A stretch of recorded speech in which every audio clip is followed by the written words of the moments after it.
All right. Well, welcome everybody. My name is Brandon Jones. I'm the Catawba Riverkeeper at Catawba Riverkeeper Foundation. Uh, Welcome to the 1045 Water Talk. So I hope everybody had a good first session. Today we're going to be talking a little bit about the organization, what we do, and then spend most of the presentation talking about drinking water. So a little bit about where it comes from, where it goes, our urban environments, how they impact it, and then a little thing called the interbasin transfer. Not actually as much a big a deal in Charlotte, even though it's your interbasin transfer. But if you read the papers, there's been a lot of interest in North Carolina and particularly from South Carolina. So it's going to be a nice fun lawsuit for the next 2 years between those states. Yeah, tax dollars at work. All gonna go through this pretty quick, I hope. We'll see. And then we'll try and leave at least 15 minutes for Q&A at the end. But if at any point if I say something and you're like, that's complete jargon, I have no idea what you're talking about. I don't know what that acronym is. Let's go ahead and stop it there. We'll answer that question. But if it's more of a broad, open-ended question, let's kind of leave those for the end. So Catawba Riverkeeper Foundation is a 501c3 nonprofit, like probably all the other people speaking right now. Our mission is to educate and advocate for the entire Catawba Water River Basin, specifically for current and future users. We've been around for about 25 years now, and it's a pretty big area. It's about 5,000 square miles. We start all the way in the headwaters at Catawba Falls, which just recently opened back up, which is awesome. Come on in, sir. And then we flow through 11 reservoirs, 14 dams, and then down past the Wateree Dam into the Congaree, or past the Wateree Dam into the Wateree River, and then all the way down to Congaree National Park near Columbia. So it's a very long area, about 300 miles.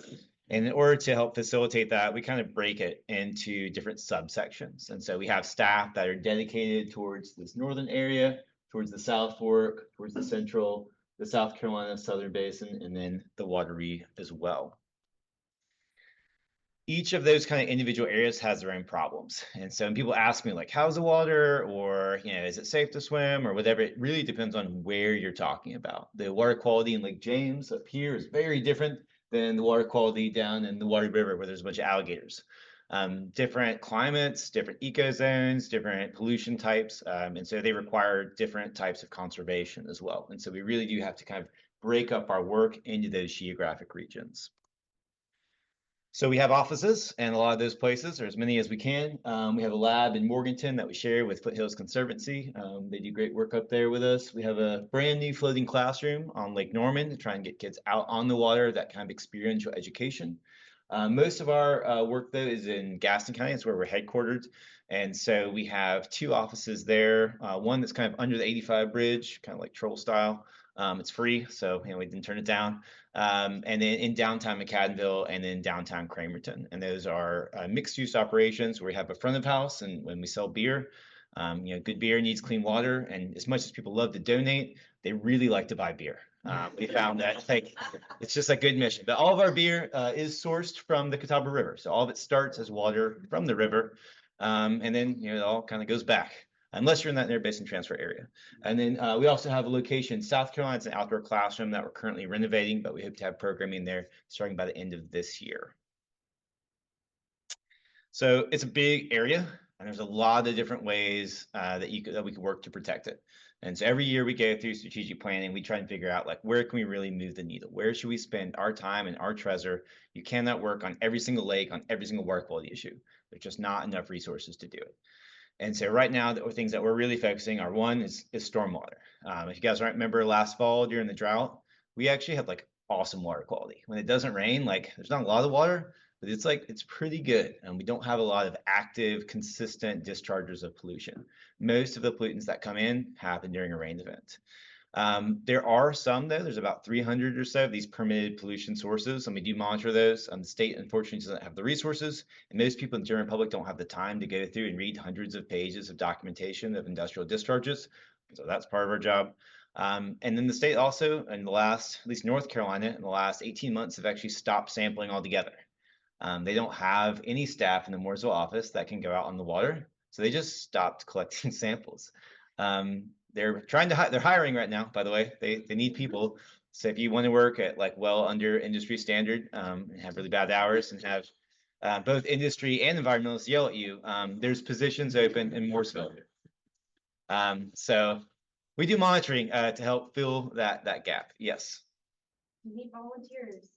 They might have a solution. Okay, we'll talk after. They need employees though, like lots. We need volunteers though. And then the final kind of big piece of the puzzle is restoration. You know, as much as it's important to stop pollution from coming in, we still have a lot of sins in the past. There's still lots of legacy contaminants around, lots of changes in land use that are impacting us, and we have to make up for that 200 years of kind of neglect. And so we do active restoration projects. So again, stormwater, every time it rains, it kind of turns that chocolate color. It's really bad. It's really bad for the fish that live there. It's really bad for our infrastructure, our drinking water intakes, our roads, people that live in the floodplain. It's a major problem. And so we have some legislative initiatives for like that. We also work just to remove the trash. Last year we pulled out a little over 100,000 pounds of trash from the river. And don't worry, there's more though. We're still doing cleanups this year. You can get out there. But most of that trash isn't people just throw it in the water.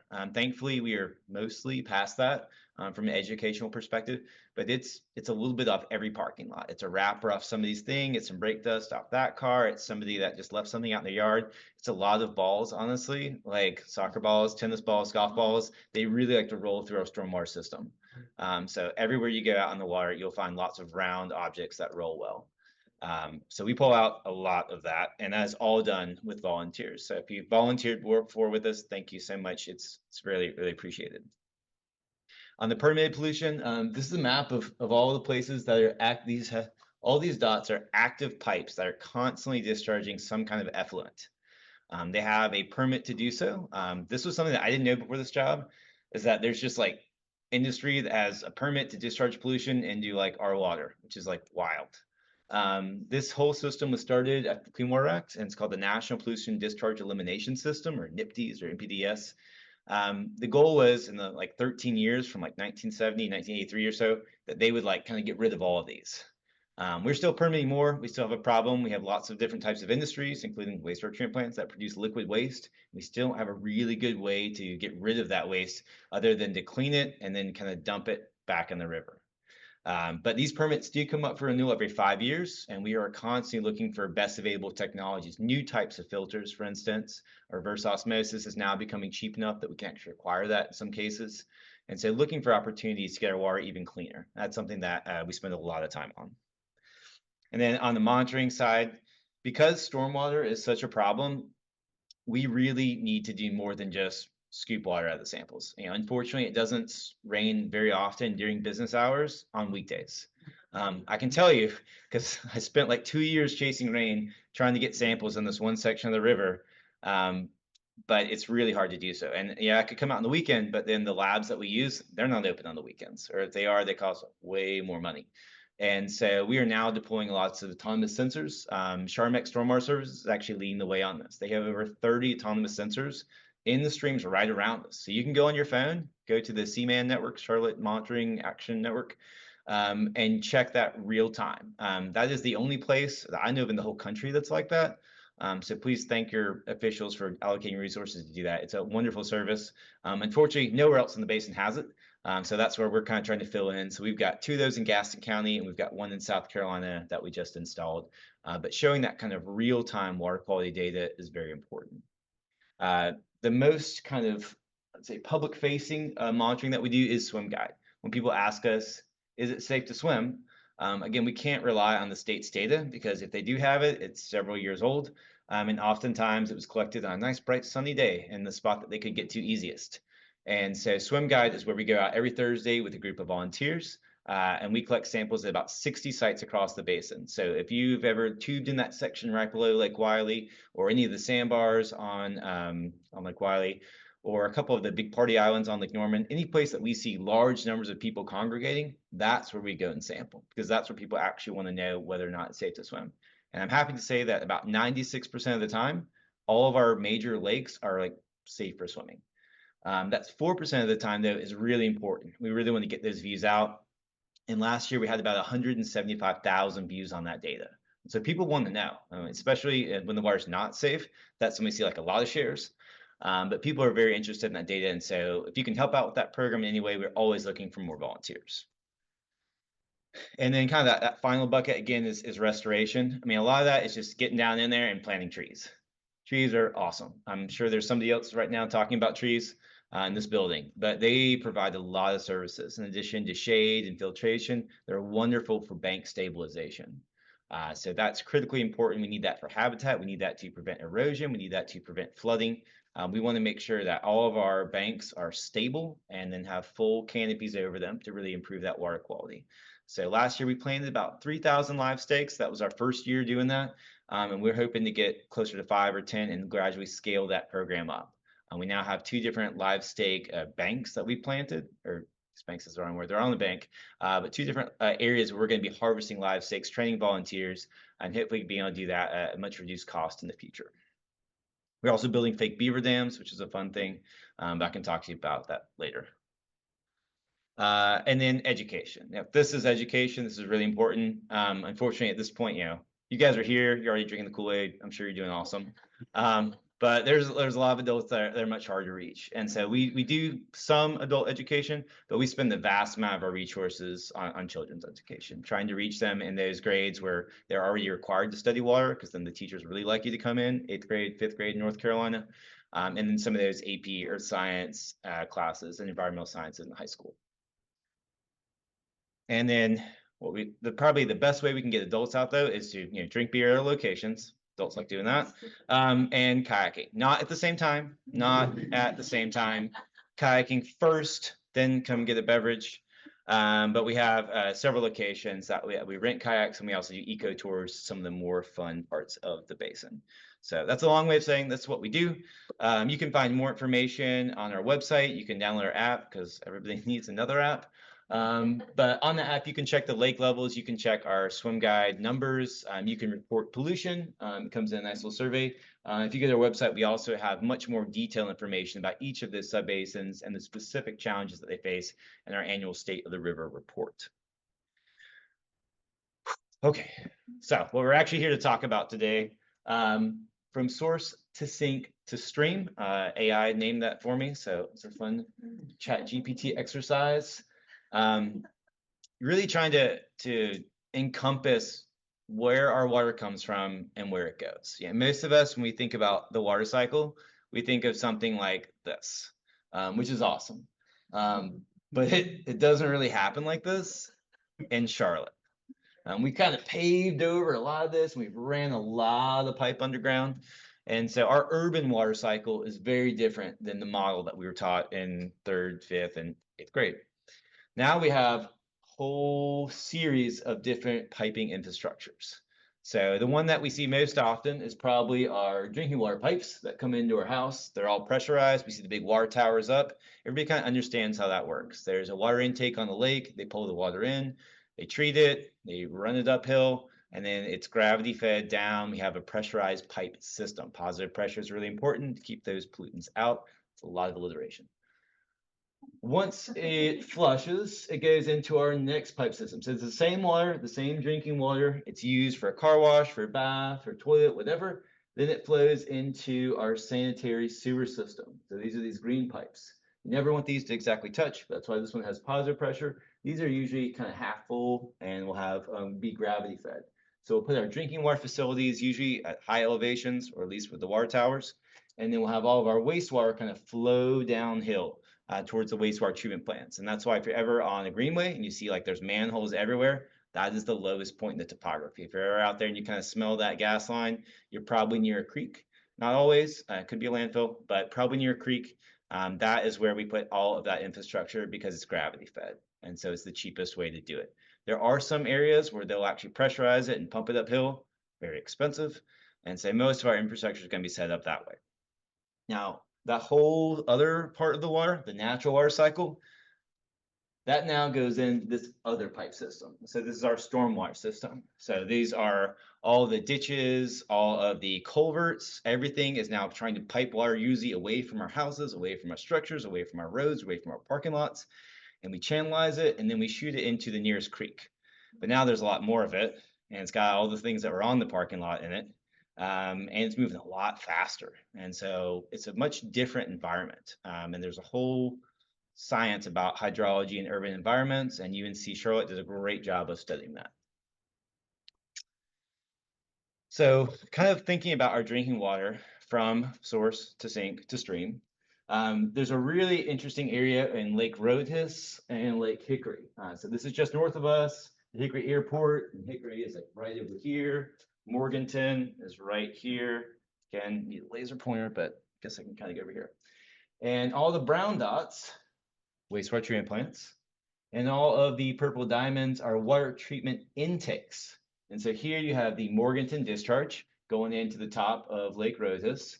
And then you have the Valdez intake and the Valdez discharge.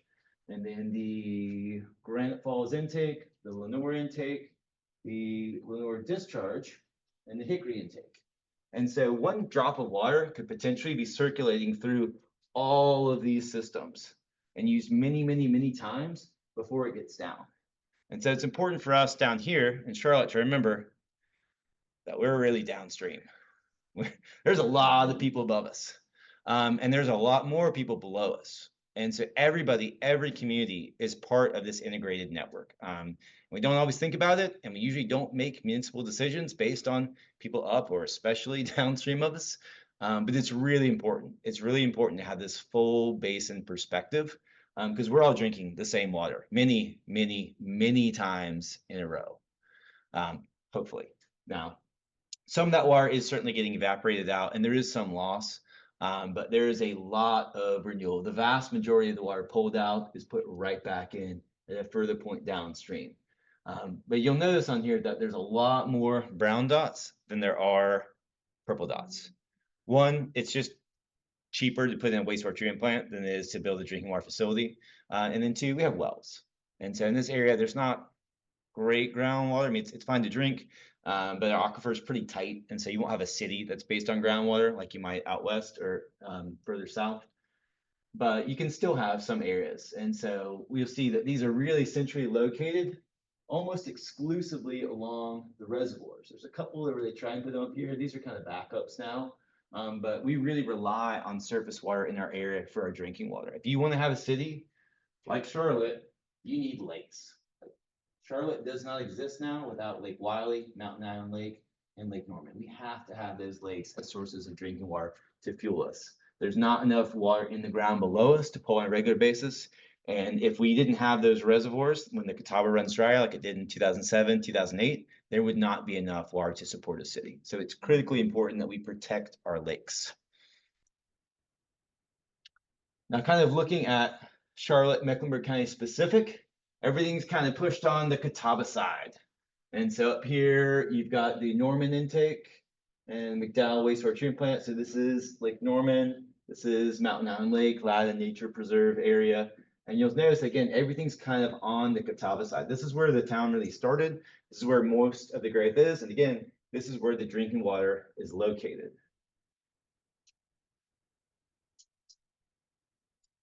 So who's using all the water? It's Duke Energy. Duke Energy is using all the water. Actually, we are using all the water every time we flick on the light. That's a better way to put it. About 90% of all the water pulled out of the Catawba goes for thermoelectric production. And so that is our coal-fired power plants, the remaining ones, our nuclear facilities, our hydro facilities, they count in this. But except for the McGuire station, sorry, the Catawba nuclear station, which actually does evaporate 18 million gallons a day, every other one of these facilities is just heating the water up a little bit and then moving it downstream. And so while this looks like a crazy, scary pie chart, most of that water is still in there. Something that I didn't realize actually before this presentation is that Duke at their Allen facility is actually permitted to pull about a fifth of the water like out and then move it over to the South Fork. They don't do that anymore. That facility is actually about to shut down. But this is not a natural system. The Catawba is not like a natural river. All the things that I learned in my master's about hydrology just kind of don't apply. This is a heavily engineered system, and we are 100% reliant on it now as a society in this area. So that's kind of the water quantity side. We are also the biggest stressor on that. this area is growing very, very rapidly. And so, when we think about water quantity, it's not really climate change as much in the southeast. We're expecting to get roughly the same amount of rain in the next 50 years as we get now. It's going to come in bigger storms, probably gonna have some more droughts, but roughly the same amount of rain per year, unlike some of our colleagues out west. Sorry for them. But we're gonna have a lot more people. If you look at some of the growth projections the EPA just put out for the 2070, it's scary. I mean, it's basically it's Atlanta, right? We all know what Charlotte's going to become. It's Atlanta. We're going to be Atlanta in 20 years, and that's terrifying. But we're also expecting to have a whole lot more energy production needs, particularly as everybody switches over to electric vehicles. There's going to be way more peak demand, and we don't really know how that's going to be produced yet. There's talks of new gas turbine units. Those don't use water, which is awesome. But there's talks of new different types of small modular nuclear units. We don't really know what the future is going to be. But we expect that energy production and climate change and population growth are going to be stressing that water quantity model. Again, we're pretty good here compared to lots of other places in the world. And we do have a great group called the Catawba Water Management Group that all works together, and they've actually gone out to about 2,100. And assuming everything holds to the models, we should have enough water until then. But before they started that process, we were going to run out of water in about 2050. And so a lot of the work has been done in the last 10 years by that group to identify leaks, to find better efficiencies, to really alter the flow of water to make sure that everybody's got enough and we can loop it as many times as possible down the channel. We'll get to interbasin transfers after this. The water quality side, the sexy stuff, that's going to get a lot worse, unfortunately. Like it's just going to get worse. We get more people. We all have like trash. Like every time you bring a lot of people to an area, it's just hard. We're going to have more impervious surface. We're going to lose more tree canopy. We're going to have more industry. We're going to have more spills. We're still finding out about new types of pollutants. Everybody's hot on PFAS right now, and thankfully in this area, like we're pretty good. Like everything's below the new EPA thresholds. Like we just dodged a bullet that those industries didn't happen to be here. But there's this new toxin with tires, 6-ppdq, which we know is really toxic for fish. Don't know how it is for people. No one's really sampled that yet. Doesn't seem great, but nobody really knows. We have algal blooms here. 2 summers ago, we had a bad one in Boyd's Cove and Lake Wiley. Last summer, we had a bad one on Lake Norman. We're not at the same level as like Toledo and some of those areas of the Great Lakes where the entire Lake Erie turns green and it's really scary and dogs die, and we're not there yet. I don't want us to get there. But on our current trajectory, like we are going to have to make some hard decisions as a county, as a society about our water usage and our stormwater treatment. Because as we fill in this area with more and more people, all of these things are going to get worse. So, interbasin transfers. You're going to hear a lot about this over the next 2 to 5 years, depending on how the courts go. Most of Charlotte, about 2/3, is in the Catawba Basin. So that means a drop of rain that lands anywhere, essentially on this side of Trade and Tryon, is flowing towards the Catawba. Anywhere over here is flowing into the Yadkin PD watershed. And so the biggest user is going to be University area up here. They're growing really fast, but there's still more growth coming over in these areas as well, again, as the city kind of moves out. Right now, based on a 2003 agreement and a 2007 Supreme Court case, Charlotte is permitted to take 30 million gallons and pull it from over here. Sorry, 33 million gallons and pull it from over here, pipe it to residents in the university area, and then they discharge it into the Yadkin. So 30 million gallons, 33 million gallons, and the grand scheme of things, that's about 1% of the average flow going through the Catawba. So not a huge amount, but it's water that is gone forever. It's water that's essentially evaporated from this system. We don't get to cycle it down. So you can imagine South Carolinians not super excited about that. We are about to hit that number in Mecklenburg County. So by the year 2030, we are going to be at capacity, which means no more water legally can be discharged on this side of the fall line. So either you can stop building stuff over there. People don't like to do that. You can ask the state for more, which is the first thing they're doing, and they're starting with that. You could try and pipe it back over this big hill, really expensive. Also, there's nutrient loading limitations on all these creeks, and they're already capped out because we already have wastewater treatment plants covering this whole side. You could potentially reuse the water. People are also not super keen on that. We do have some gray water systems. UNCC will actually take the water that's wastewater been treated once, run it back through their toilet systems. You'll see that a lot out west, these gray water systems. It's a whole nother series of pipes though. So we would have our drinking water, our storm water, our gray water, and our wastewater. Like it's a lot of infrastructure. It's very expensive. You could potentially treat it so well that you could actually use it as drinking water. They recently did this and made it into beer. I don't know if you may saw that. They're going to do it again. It's also really, really expensive to do that. You still also produce a large amount of wastewater through that process. Or, you could just build a new intake over here. But there's no lakes over here. The closest lake is Lake Tillery, which is like over here somewhere, I think. You got to go through a bunch of other counties. It's almost completely unfeasible. So this is a big problem, but it's not just Charlotte. This is a problem for every town that's built on a hill between two watersheds, which is actually a lot because we like to build on hills because they don't flood. So Gastonia has one, Hickory has one, obviously Charlotte. There's Duke's big one where they're pulling from one side of Lake Wylie and discharging into the South Fork. It's like 800 or million gallons per day, which is crazy. They're not doing that anymore. Statesville, Mooresville, and Kannapolis, Concord, and Union. So like everybody has this problem. Charlotte just has it first, and they have it the biggest. And nobody in the area likes Charlotte. Sorry. Like South Carolina, yeah, they don't really like us up here. So it's gonna be a big fight, and there are no easy options here. Charlotte did this kind of initial analysis just to get like a ballpark number, like what would it cost? So essentially, it's kind of free just to ask the state, hey, can we just move more over? Because you don't have to do anything, right? You just get more allowance. But all the other alternatives, we're talking hundreds of millions of dollars. And that would be passed on to the ratepayers. And that would disproportionately impact those ratepayers that are already struggling. So that's not going to be very popular with anybody. There's not a solution here. I apologize for that. But this is the reality of the situation. So one thing that we're going to be pushing a lot, and the first step is just conservation.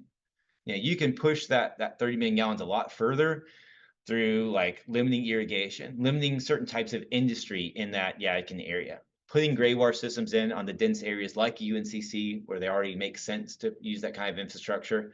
And that will stretch that out. And we think that no matter what choice happens, conservation has to be a part of that.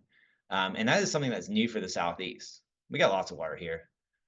People barely remember the last drought, and nobody really remembers like the 2007, 2008 drought. Like that's just kind of forgotten. People barely remember 2015 or even last fall. But we have to start adopting some of these standards.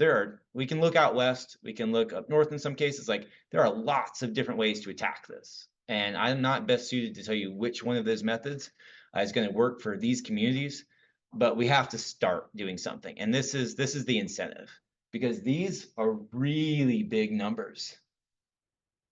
And South Carolina is not going to let that fly because they want that water. And if we do this, if we just do this, we'll be in the exact same place in 30 years. And then what? Now everything's even more expensive, and there's even more infill. And any of these industrial or any of these investments are going to make even less sense. And so the cheapest time is always 20 years ago, and the second best time is now. So again, this is a long process. We just started over here with some informal meetings. The Hickory meeting, there were a couple hundred people there. It did not go well. The Charlotte meeting, there were 0 people at. It was just me and Duke Energy and one person from the Homeowners Association, and like 0 residents. It's like, right, you expect Charlotte Water to be providing you with clean, plentiful drinking water at a normal cost. Like, but I would encourage everybody to start paying more attention to this. The next meeting in Camden is going to be wild. You don't need to go to that one, but you could maybe watch the recording. It should be fun. The Hickory recording is also very enlightening. But this is the start of a long process. And so what I showed you is a very draft analysis. They're going to have to do a real alternatives analysis. They're going to have to do a real environmental impact statement, and that will take at least 2 years. Once we kind of get through this initial stakeholder process, they'll crunch all the numbers, they'll submit a draft, and then it goes through a much more formal process where they'll accept formal hearings, formal comments, and then there will be some kind of litigation. I can almost guarantee it. The last time that South Carolina sued, it was Attorney General McMaster, and then he became the governor. And again, very popular in South Carolina to sue North Carolina. And it's, I get it. Like they're trying to hold on to their water. They want to grow too. And every bit of water that Charlotte moves out is something that they don't get. And whatever happens here is going to set a precedent because all these other communities are going to need this soon too. In Atlanta, it's always Atlanta. They're growing and they're actually looking to pull from the Savannah, which is right on the border of South Carolina. So South Carolina is already thinking whatever we do here is going to set a precedent for any of these other big future city expansions. So this is bigger than just Charlotte trying to get another 1% of the Catawba, unfortunately. So what can you do? The first one is again, not super sexy here, but just supporting source water protection efforts. Restoration is really expensive. Going back and fixing things is really hard. But nature provides a wonderful water filter. So the more conservation we can have on our streams, on our lakes, buffers, anything like that is absolutely critical. So we always partner with Foothills Conservancy, Catawba Lands Conservancy, Catawba Valley Lands Conservancy. I'm on the Source Water Protection Task Force of the Catawba Water Management Group. It's a lot of groups working on this, but we all need your support. And that's everything from your time, your treasure, your votes. It's really, really important to conserve this land. If you go up north, you'll see areas where it's been done right. Like they just have their whole lake, their whole watershed just protected. And it just provides essentially free filtration. They can just drink the water right out of it with minimal stuff. We are now like driving motorboats on drinking water reservoirs and we're building houses on them. And it's like, it's kind of crazy. And we're not going to stop that, but we can certainly mitigate some of that future damage. And again, now is the cheapest time to buy up as much of that land as we can to protect those reservoirs. Individually, conserving water, and it's kind of wild, but again, in our area, conserving power actually conserves more water than conserving water. So like turning your lights off as you brush your teeth is probably better than turning the tap off. Just weird. But this is not a normal system. So thinking about how your power consumption impacts more than just your power bill, but it also impacts our water use in the area. That's a really important function. Minimizing runoff. Again, if you have a yard, letting that be more trees in the yard is good. Minimizing pervious pavement, disconnecting your downspouts so they can kind of run across the lawn, anything like that really helps. Making sure that whenever your park, your school, whatever is building out, that you're considering ways to decrease that runoff. Unfortunately, this is a non-point issue, so it takes a little bit everywhere. It's not something we can fix with just one policy or one program at one site. And then finally, talking to your elected officials. This is going to be a hard election cycle, I think, for all of us. And there's a lot of big, loud, scary things on the agenda. But when I go to politicians' websites, I never see the word conservation or water protection on there right now. There's a lot of other things up there that are very loud. But we need to make sure that we're also asking about what are we going to do to protect the environment. It's not super hot right now, but it is absolutely critical. And if these politicians don't campaign on that, if it's not on their ballot or on their websites before the election, they're not going to all of a sudden start to work on that afterwards. They're going to work on whatever they ran on. And so making sure now during the primary season, if you're politically active, go to these places and say, hey, what are you doing about our drinking water? What do you about conservation? What about PFAS? What about 1,4-dioxane? Whatever. Just so it's on their radar. It's really, really important. Okay. All right, so I think that leaves us with about 20 minutes of Q&A. So I'd love to open up for a discussion. Yeah. Why do you think there's such low engagement in the Charlotte meeting versus the other two places you just mentioned? Like, why was nobody, I mean, I wasn't there either, but why was Yeah. nobody? Yeah, well, people don't come out to like support something that's like already happening. You know, you come out to fight something. So people in Hickory don't want Charlotte to allocate more water because that's future water that they can't allocate because they also have an interbasin transfer. And so they want to be consulted. And it's, again, um, it's very politically charged just to go against Charlotte, no matter where you are. Like it's very popular, unfortunately. Yeah. Do you have a QR code or links to those meetings where that we would all like want to go to attend or anything? Or what they're Go called to meetings? charlottewateribt.org. They said the whole website, they're going to constantly update that page. And that is your best one. Yes, sir. Talk a little bit about stormwater treatment. When you talk about that, are you talking about the outflows into our stormwater, like the industrial ones, or are you talking about the actual treatment of the full stormwater flow? Yeah, so this is I don't know if anybody here, because it's the kind of group that would knows Rusty Rosell over at Charmex Stormwater Services, but he's been around for forever. He's amazing. And he always talks about how we were like probably a good like 50 or 100 years behind on stormwater, where it used to be that, you know, when you were producing liquid effluent, you just kind of dumped it in the river, and that's what everybody did for like the course of waste. Yes, good catch. If you have some kind of industry and you produce a liquid waste, you just kind of dumped it. And then we had the Clean Water Act, and we're like, whoa, hey now, let's like measure that, let's monitor it, let's limit it, let's make sure it's not impacting other people. And we've never, as a society, done that with stormwater. So everybody just says, oh yeah, just get the water off your property. And there's certain industries that have to monitor and measure their stormwater. If you own like a scrapyard, for example, and you know that like your stormwater is going to have little bits of metal and weird stuff in it, they do have to capture that. They have to treat it a certain amount, and they sample once every 3 months, one time. So it's not the best. But like all the parking lots don't really have that. You know, the newer parking lots, some of them will have a little treatment area, but we have to get to the point where we are monitoring, measuring, and treating stormwater the same way that we are doing that with other types of wastewater, because it's not natural. It's not normal rain infiltrating down. In our area, if you get less than 1 inch of rain with our soil types, you should have zero runoff. It should all either hit the canopy, hit the ground, infiltrate in, like unless you have a huge major event. But that's not what we have in here. And we're not going to rip up all of the pavement. I mean, that would be cool. But permeable pavement's really expensive. It requires maintenance. Like we're going to have to capture and treat that at some point. And unfortunately, like it's going to take a while to get there. It's expensive. Yes, sir. So we can't capture and treat all that on the Yakin TV side and drink that instead of transferring water over. It's already raining and running off, put it in a basin, treat it and drink it. The problem is we need to capture on one place.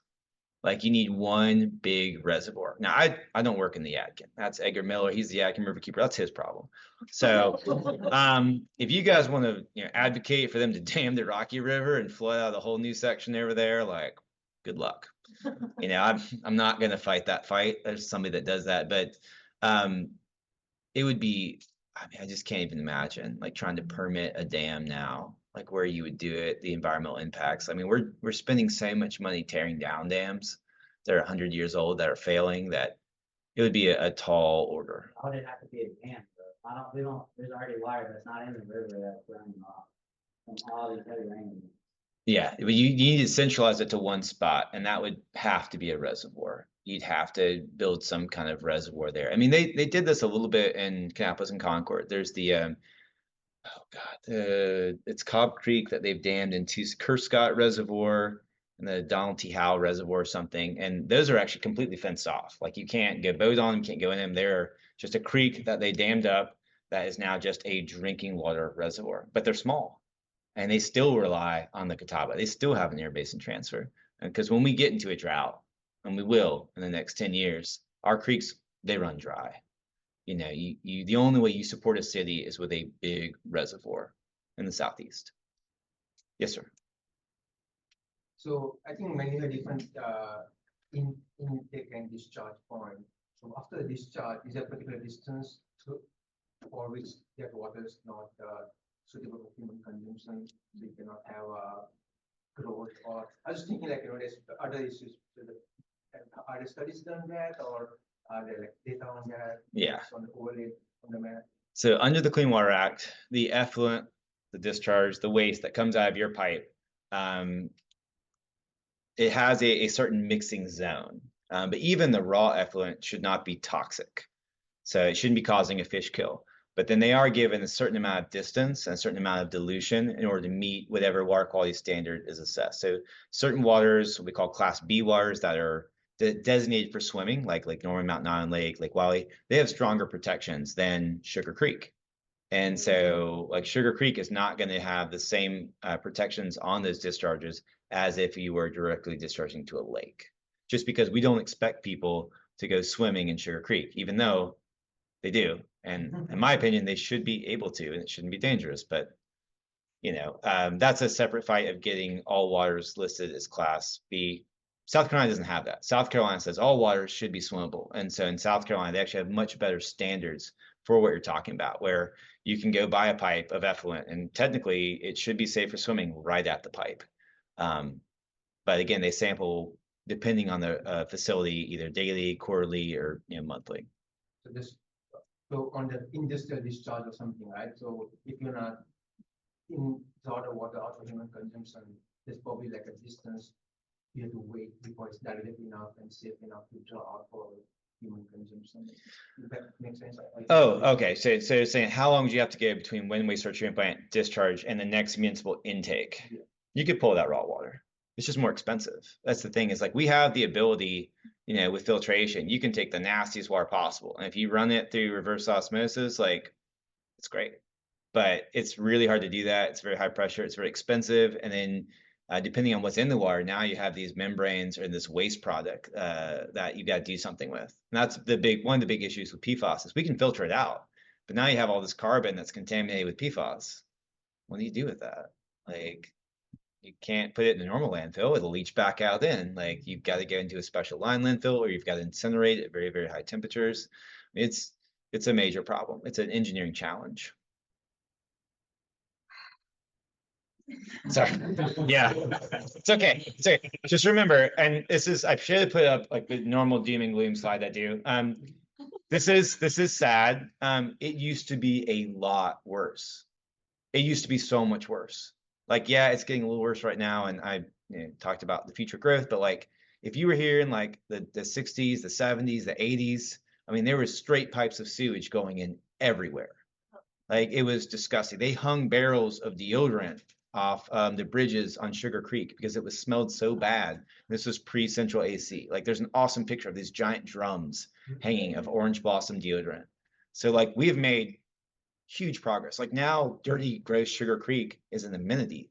Like, thousands of people run beside it every day. Like, our wastewater treatment plant effluent actually has less plastic in it than the creek upstream, which is weird.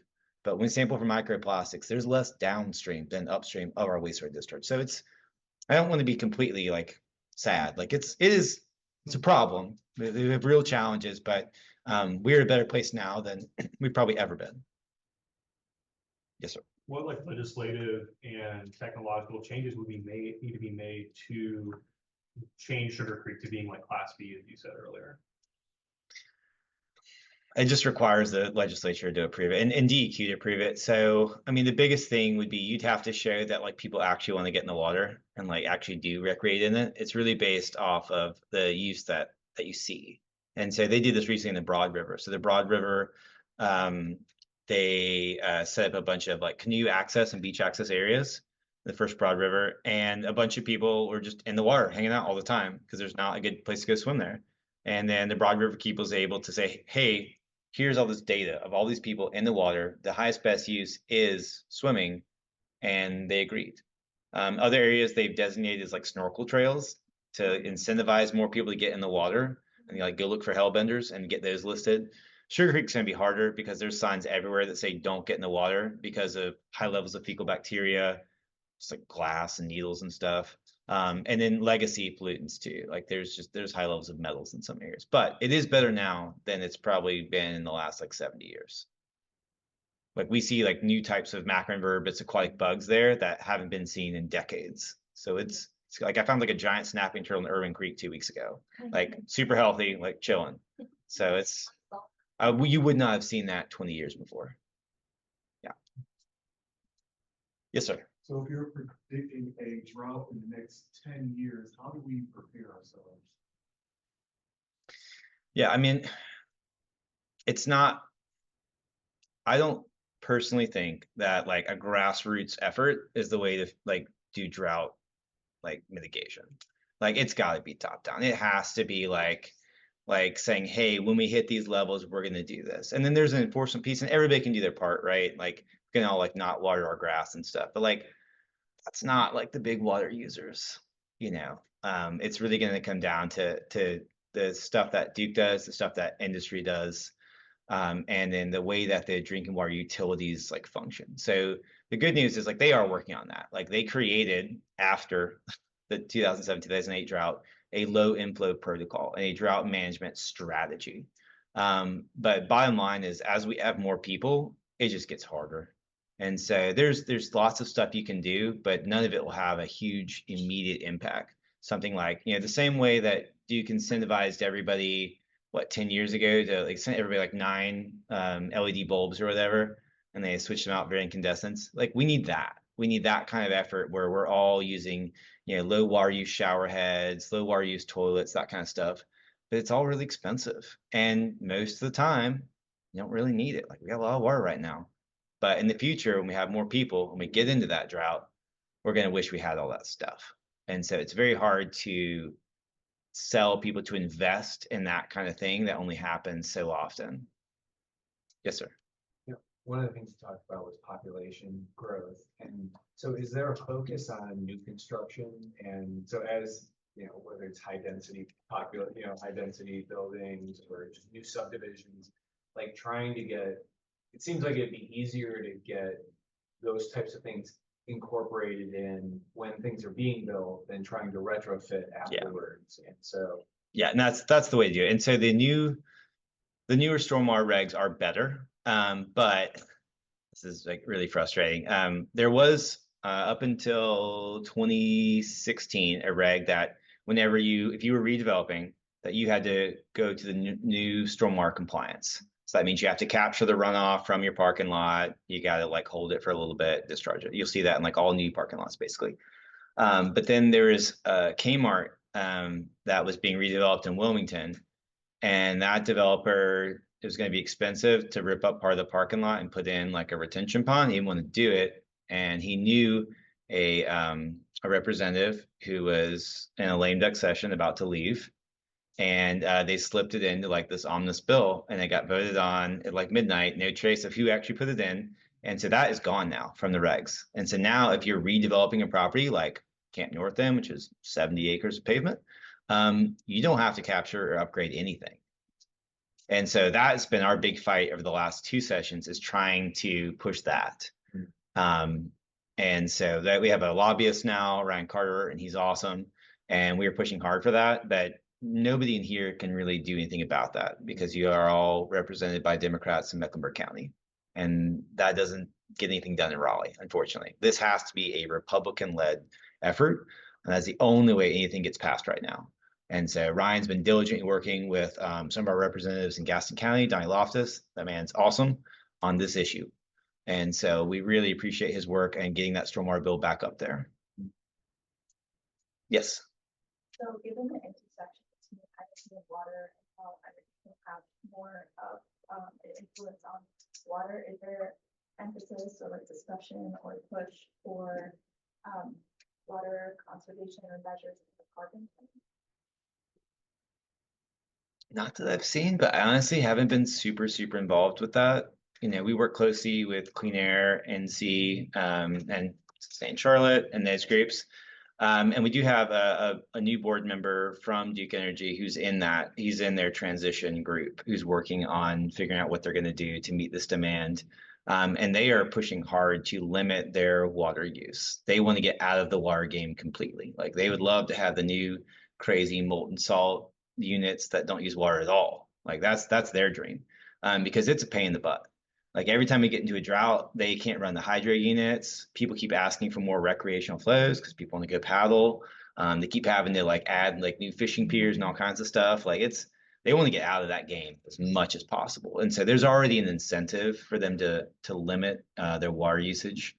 But I don't know if that's been a huge part of that. There's a real challenge too in the Carben talks, I guess, of how you count everything. And so depending on who you're talking to, like, wood pellets are good or wood pellets are bad because they're a sustainable source of energy, or dams are good because they're capturing carbon sediment, or dams are bad because they're producing methane. Like it really depends on which dams, which groups, which forest, and how you're counting that over what time scale. But yeah, probably should be in those conversations. Thank you. Yes, ma'am. I was just curious, you mentioned places in the north that have better kind of natural locations.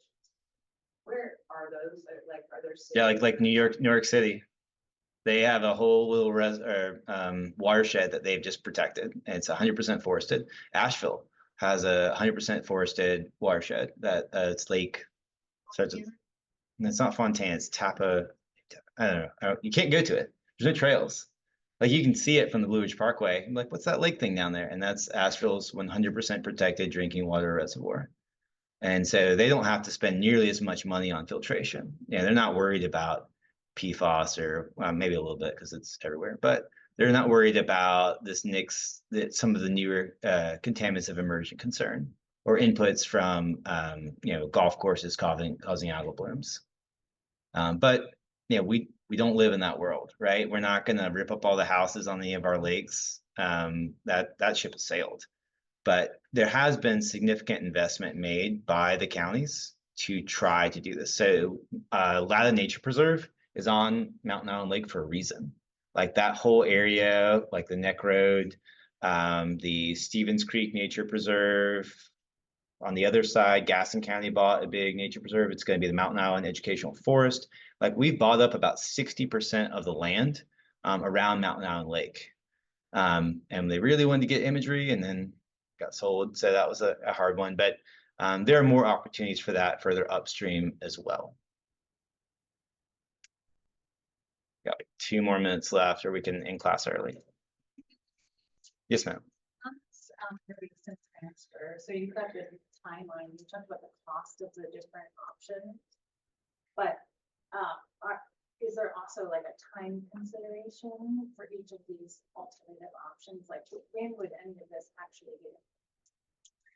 So they're going to come up against, so right now, again, they have a permit to move 33 million gallons a day over.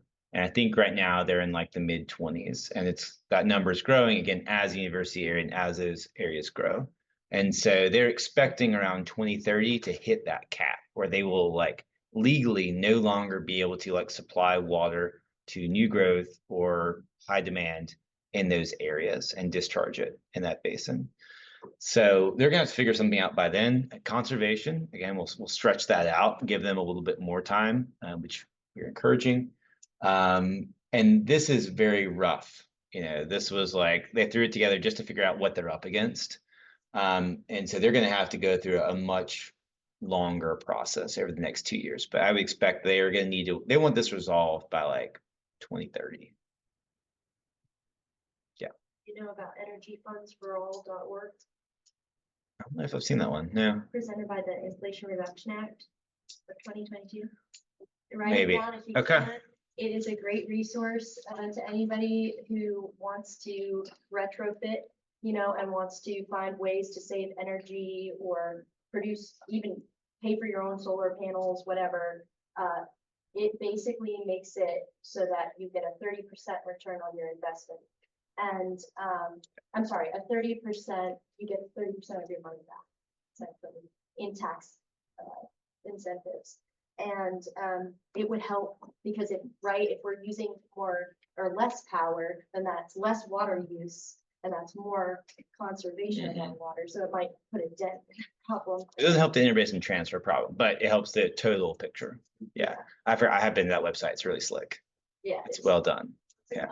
Energy funds for all.org. And it's strictly for North Carolina and South Carolina residents. Also, I totally want to get coffee because we're working on legislation for all this stuff. Too. Nice.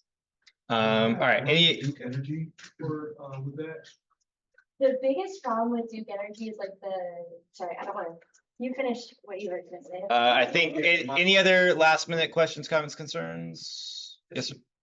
What's the current per capita use for Charlotte water use? And when you talk about conservation, right, how much can we reduce? I honestly don't know. I feel like it's like 80. I feel like it's really high, but I'm not sure. Yeah. All right. Well, thank you all for coming. I really appreciate it.